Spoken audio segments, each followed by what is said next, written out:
Мен Жаңақала мектеп гимназиясының 4А сынып оқушысы Сәлім Айзере Берікқызы.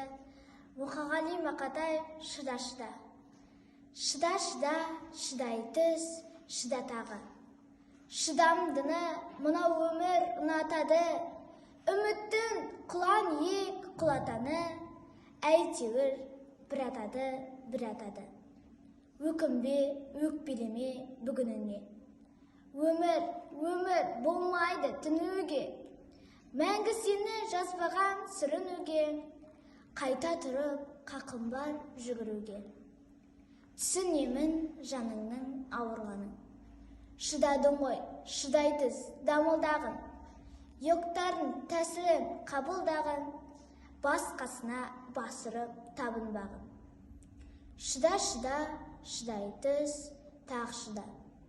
Тау құлатқан тасқынның ағысына, кір жуытпай кіршіксіз намысына, қар суға болады алысуға.